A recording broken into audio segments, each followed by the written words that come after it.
And joining us this morning is House Prosecution Advisor and former Congressman Robert Ace Barbers to weigh in amid questions over the weight of Director Matibag's testimony. Good morning, Congressman, and thank you for joining us here on Morning Matters. Good morning. Good morning, ladies. Good morning po sa ating mga kababayan. Morning. All right, Congressman, expectations were really high ahead of Director Matibag's testimony yesterday. Sabi ng prosecution, there would be fireworks, but it seems a lot of people were disappointed.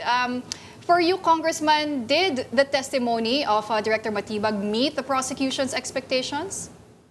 Yes, I believe so. No? On the part of the prosecution panel, what we wanted to hear and get from the testimony of Director Matibag was the corroboration of the statements of the two previous witnesses. No? Nakita naman natin doon na sinabi nung dalawang naunang witness sa kanilang salaysay ay meron silang authentication ng video kung saan narinig natin yung pagbabanta. Pangalawa, yung sinasabing ongoing threat was serious as a result of the investigation made by the NBI. And itong testimony naman ni Director Matibag ay pinalakas lalo yung dalawang naunang testimonya.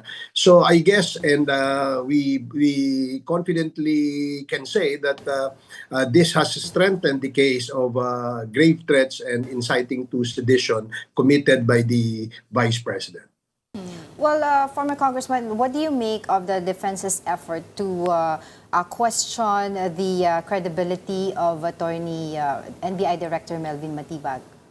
Well, we expected that from the defense panel because the first thing that the defense will do in a cross-examination is to destroy the credibility of the witness. No? Gagaya nung ginawa nila dun sa naunang dalawa. Pero kami naniniwala na after the cross-examination yesterday, initial pa naman yan dahil meron pa naman today, hindi pa rin natinag o nagiba o nasira yung credibility nung testimonya ni Director Matibag. But for my follow-up question, former Congressman, they also established that si Attorney Melvin Matibag ay may bias na, even involving his wife, Congressman, who also backed out the impeachment case against the Vice President, and even presenting an opinion article made by the NBI Director. Well, yung appointment kasi ni Director Matibag was made even I think it was after the impeachment complaint was signed and endorsed by his wife, and I believe that it is totally detached from his work as the NBI director. Yung kanyang pagkakapili bilang isang direktor sa NBI ay gawa ito nung kanyang credibility, kanyang credentials, kanyang experience in investigation, kaya siya ang napili diyan. But I really believe that it has a different reason why he was appointed there. Hindi naman dahil sa pumirma ng endorsement yung kanyang wife. Lawyer din yung kanyang wife at napag-aralan din niya yung issues at hand at bago niya ito pinirmahan, bago niya ito tiningnan, siguro nakapag-decide siya na ito i-endorse. Former Congressman, one of the points of contention yesterday was the Las Cañas affidavit, or testimony as the defense prefers to call it. They said it's unsworn, it's unnotarized, the document contains hearsay. There was even a conversation about hearsay versus chismis. How does this document affect your case, and why is it so necessary? Well, I think it's really necessary. Why? Because number one, any hearsay, chismis, or whatever it is, na any lead that can be derived from the threat, kasi may threat mayroong pagbabanta sa buhay ng ating Pangulo, and according to the NBI director, a threat to the President is a threat to the national security. So any leads that may happen after the threat was made can be considered as vital to the investigation. Remember, the NBI director kept on saying that meron pa ring ongoing yung aming investigation. So lahat po ng naririnig, nakikita, nababasa, o nasasabi ng kahit sino man, no? Whether persons of interest or hindi, basta ito'y magbibigay ng lead dun sa sinasabing threat to the national security, dapat i-consider. Now, I totally agree, no, kung bakit na-question yung, this is walang notary, walang hindi to considered as a evidence dito sa impeachment trial kasi si Las Cañas ay wala rito, hindi matanong, etc. etc. That's fine. Ang sinasabi lang naman doon na alam niya yung circumstances surrounding the performance of former the vice president as former mayor and vice mayor of the city, where Las Cañas was ordered to do such acts that may be established as acts of violence. So yun ang tingin namin na nakadagdag doon sa sinabi ni Director Matibag. Kasi nga, ini-establish na yung threat ay galing sa kanila at ito'y isang plano, ito'y isang hindi lamang pagbabanta sa ating Pangulo, kundi pagbabanta sa ating seguridad sa ating bansa. Well, yesterday, Congressman, Director Matibag also confirmed that there are persons of interest already in the NBI's investigation. But what is the value of that to the prosecution's argument? Because the prosecution has emphasized already previously that they don't need to prove that the Vice President contracted an assassin. They're focusing on the threats that she made herself. So ano pa po yung point ng pagsabi na may mga persons of interest nga po? Well, remember, hindi lang naman yung impeachable offense ang iniimbestigahan dito, no? Gaya ng sinabi ni Director Matibag, importante rin na malaman natin kung sino ba yung assassin na yan, sino ba yung nakausap, nakontrata. Kasi nga, this is a continuing threat, no, to the national security because it is a continuing threat to the President of the Republic. So, mahalaga pa rin yan, no? Although, doon sa point of the Vice President committing an impeachable offense, mukhang doon sa report at investigation na ginawa ng NBI na sinabi nila merong grave threats na ginawa at merong inciting to sedition, and we believe in the prosecution panel that these are enough and sufficient grounds for establishing an impeachable offense committed by the Vice President. So anything more than that, yung kung ano pa yung madadagdag tungkol sa threat to the President and to the national security would be a valuable information for the NBI. Well, on the issue of hearsay, the defense has reiterated that Matibag's testimony has no personal knowledge. No, he has no personal knowledge on the investigation, especially the first part of the investigation. Your thoughts on that, po? Well, now that he's the NBI director, he has to know what has been discussed and established by his predecessor. Kasi nga, continuing yung threat, continuing yung investigation, active yung threat. So kailangan niyang he has to put his best foot forward in this investigation, be on top of the investigation. Kaya nga hindi dahil wala siya doon, hindi dahil na hindi siya yung nag-umpisa ng investigation, kailangan hindi wala siyang pagkaka-link doon, no? It is a continuing threat, an active one as they call it in the law enforcement agency. So therefore, being the head of this investigating body, he has to be knowledgeable, no, of all the findings, the leads, the information being shared by the agency. Kaya hindi pwedeng hearsay siya dito para sa akin. The defense also flashed survey results with the Vice President's trust ratings at 57%. But can we talk about the relevance of trust ratings in a betrayal of public trust impeachment proceeding, the difference between the two, and why you think the defense showed this? Well, maybe just to explain it I tried to explain it in the most laymanized, hindi naman ibig sabihin na if you're popular, and you commit a crime, exempted ka na from the accountability, no? Hindi dapat ganon. The more popular you are as a public official, dapat nga mas mataas yung standards of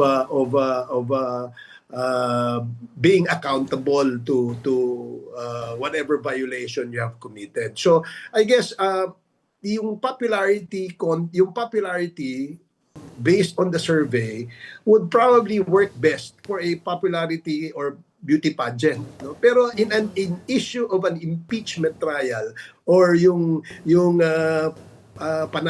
pananagutan, no, sa mga posibleng nalabag na mga batas is totally different and must not exempt anyone who is popular in being subjected to the accountability mechanism as provided in our Constitution. Well, Congressman, when Senate President Sherwin Gatchalian asked Director Matibag about the timeline of the NBI's investigation, Attorney Matibag answered that their indicative timeline right now is 3 to 6 months. So let's say the NBI finishes their investigation by October. Does the prosecution still plan to use the NBI's findings, or are you sort of closing the chapter already on this article? Quite honestly, I cannot think ahead of what the prosecution panel plans, no, in the future. But what I can say is that we will consider all possible legal actions that may happen after the impeachment trial. So ito naman ay pagtugon, no, doon sa probisyon ng ating saligang batas na dapat tinutupad o isang basihan o pagtupad doon sa alituntunin ng ating mga batas. So I guess we will probably cross the bridge when we get there. Well, former Congressman, the possibility of the Vice President resigning is resurfacing. No? That issue is resurfacing. So, what can you tell us about it? I mean, what do you make of it? Kailangan pa po ba na kapag po siya ba ay nag-resign, kailangan ba i-continue or ituloy impeachment trial? Your thoughts on that? Ako naman, I believe the Vice President has all the right, no, to decide on where and what she will do during this trial. No? Hindi naman ibig sabihin, kasi nag-uumpisa pa lang itong paglilitis. So dahil sa umpisa pa lang ito, marami pang pwedeng mangyari. No? Yun nga, one na possible that may happen is that the Vice President resigning. No? But this will not absolve her from any wrongdoing she has committed while she was Vice President. If this is established, if this is decided in the impeachment court. So the next chapter would probably be decided on when, as I say earlier, cross the bridge when we get there. And of course, the prosecution also showed the video of Davao City Mayor Baste Duterte saying isang ulo lang ang kailangan natin and referring to President Bongbong Marcos. He is not the one on trial right now for impeachment. How does this all tie into the impeachment proceedings against the Vice President?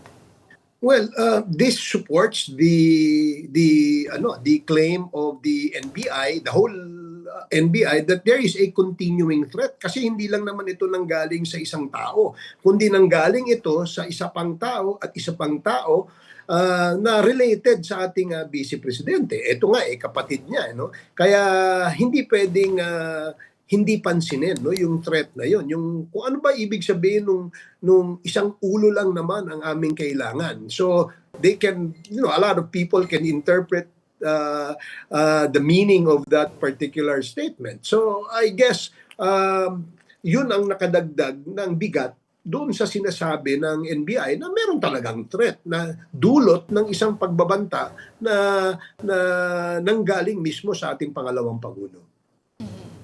Well, today, Congressman, NBI Director Melvin Matibag will be taking the witness stand again, and he is expected to be the final witness already of the prosecution for the article on grave threats. So, would you say the prosecution has been able to make its case already, at least for this article, and are you ready to move on to the next article on confidential funds, and do you think that will be more contentious? Well, first, we believe that today will be the last day of the strengthening of the case in the allegations stated in Article 4, yung grave threats. No? So far, sa tatlong witnesses na inilatag ng ating prosecution panel, ay hindi pa po nasisira ang credibility o nagigiba ang kanilang mga testimonya. No, ang ibig sabihin po ay napalakas pa ng testimonya nitong tatlong witnesses na inilatag ang kaso laban sa pangalawang pangulo doon sa kanyang sinasabing grave threats na kanyang inisyu under Article 4 of the Articles of Impeachment. Now, the second, yes, we are ready after this. We are ready to proceed doon sa Article 2, no? At ito naman ay pinaghandaan ding mabuti ng prosecution panel at medyo maganda at magiging exciting din itong discussion dito sa Article 2. Well, on the issue of financial records of the Vice President, first, are you happy that the impeachment court has granted the subpoenaing of the financial records? Although hindi po full, hindi po kasama yung ibang mga companies like Pikimon. But my second question would be, are you also hopeful that along the way, when BIR asked for the written request of the President, it will be granted by the President? Kasi at first po, talagang sinabi na ng Malacanang or ng Palasyo na they don't want to make pakialam. Ayaw nilang makialam dito sa issue ng impeachment. Well, unang-una kami ay happy na nag-decide ang impeachment court na payagan yung pagsasampina ng mga mahalagang dokumento bilang ebidensya na ilalatag ng ating prosecution. Because we believe that if these documents, this evidence will be shown to the senator judges, they will be able to come up with a very convincing opinion on the issue. Number one. Number two, hindi naman pa sa ngayon kailangan ng approval ng ating ehekutibo o ng ating Pangulo yung pagbibigay ng authority para ilabas ito ng BIR. Because with the powers extended to the impeachment court, they can exhaust all these powers if they believe that this document, this BIR box, is a relevant and material evidence in the trial. Then by the power extended by the Constitution to the impeachment court, they can already summon or subpoena these documents and make it public. Kasi yun nga ang aming prayer, na lahat po ito ay hindi ito gawa-gawa o haka-haka lamang. Lahat po ng aming ebidensyang hinihingi na isabpina ay dulot ito ng investigation na ginawa sa Committee on Justice, at ito ay may mga legal na mga basihan, kung kaya't kami naniniwala na kapag ito ay nakita ng ating senator judges, it will now strengthen the case against the respondent. And in this case, ito yung issue about the confidential funds.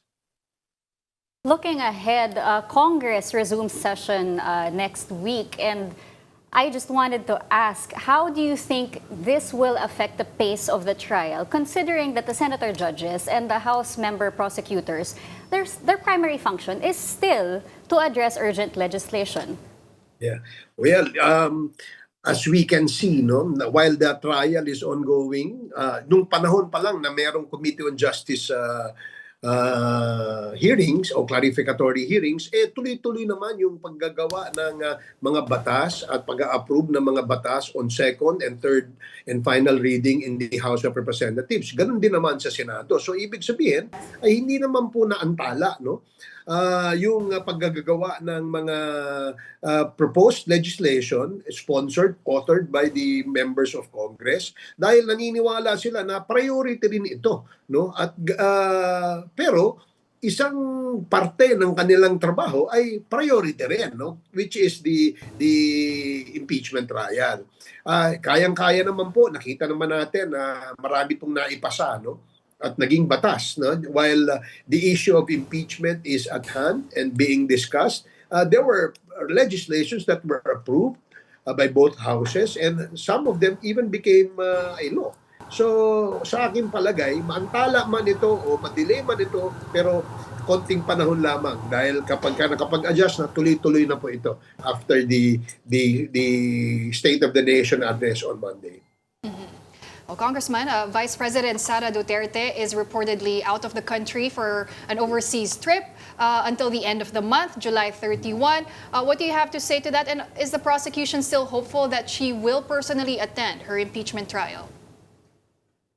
Well, yes, I believe she should personally attend, no, because this is equally important as that of her job in the Office of the Vice President. Kasi nga, ikaw ang nasasakdal dito, ikaw ang respondent, so mas magandang ang mga sagot ay galing sa'yo. No? Pero kung hindi man, because the Constitution and the rules of impeachment does not prohibit, no, the respondent being represented by her lawyers or her defense team, able at qualified naman yung mga nagdedepensa sa kanya, no? At nakita naman natin yan sa palitan ng argumento ng bawat kampo. Again, it would perhaps help her if she will be attending and answering directly questions that will be propounded by maybe the senator judges. All right, and with that, thank you so much for sharing your time with us this morning. That was House Prosecution Advisor and former Congressman Robert Ace Barbers. Thank you, Kong. Thank you, ladies. Thank you. Maraming salamat.